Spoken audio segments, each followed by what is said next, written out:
Hello and good evening. I'm Merlin, coming to you from Orlando, Florida. We are in a current crisis here in Orlando. Jobs are at a downturn with a horrendous amount of people that are on unemployment. The unemployment rate here is ridiculously high. We are unable to land jobs. Foreclosures have run rampant throughout our state. In my neighborhood alone, there's been over 25 foreclosures within a 4-block radius.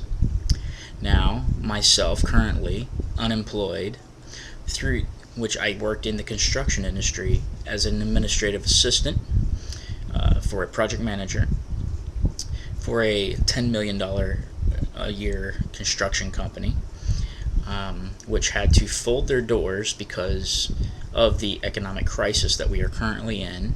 I am also facing that same foreclosure. My mortgage company, City Mortgage, who I've been able to get to respond, has been lingering on for the past 6 months with me. I have applied for their hardship program, and I have had three different agents assigned to my case to see if I can be approved for this program. Now, I would like to say, Uncle Sam, quit bailing out the banks. Bail out your citizens. We need to do something about this, people. We need to stand up for our rights and stand up for what our country is meant to be. Now, in Florida, with the crisis that we now face, I'm considering moving out of state. Just have to find a job to be able to support my family. We're a family of 5. We have 3 children, 2 teenagers and a youngster. We homeschool our children because of the school situation here in Florida, which is, as most people know throughout the country, doesn't meet standards that can even educate a fly.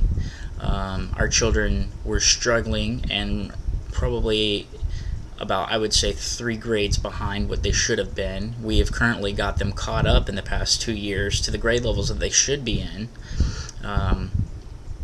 So our state has really faced a super crisis, and I'm going to start a live broadcast. It'll be a daily broadcast.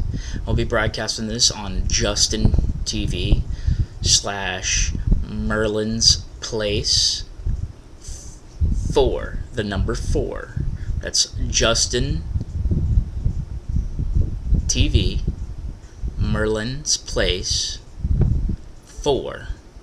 And we will do a serious broadcast and then some light humor broadcast and see where this thing takes off to. Might as well try my hand at something other than what I'm used to doing. I have all this time on my hands now and have been unsuccessful at finding a job. I have ran into the walls of, you're not currently unemployed, therefore you are not the best of the best, therefore we do not want you. I have ran into, you are not qualified there because you do not have the proper credentials. And then I've ran into the same situation at the lower end jobs with the lower end pay scale, that you're overqualified and would not be happy with us. Now, how is it that, I would ask you, can someone find a job, keep their home, support their family, and not end up homeless in this situation? Again, I say, Uncle Sam, bail out your citizens. Citizens, stand up and fight this nonsense that this country has turned to. We have gotten so politically correct, and we have gotten so business oriented, that all our country worries about is big business, and forget the little guy, the guy who actually has built this country. The backs of the immigrants who this country has been founded upon have just been pissed on like they are nothing. So again, I say, people, all these political movements, these Tea Parties and these Democrats and Republicans, they absolutely are in it for themselves, for the money. They are not in it for us, and we need to start standing up, put the people in place that will stand up for us, and no longer take this nonsense. Our government has been big government, out of control, way controlling over issues that doesn't even need to be messed with. So I call to you, let's stand up and look to our forefathers, Paul Revere, Ben Franklin, Thomas Jefferson, George Washington, all men of honor, something this country lacks at this time and has for quite some time. So I'd like to get your response back on this and see how you, the people out there, Americans, my fellow Americans, feel about this. Please support me in my effort to make a difference. Thank you, and good night.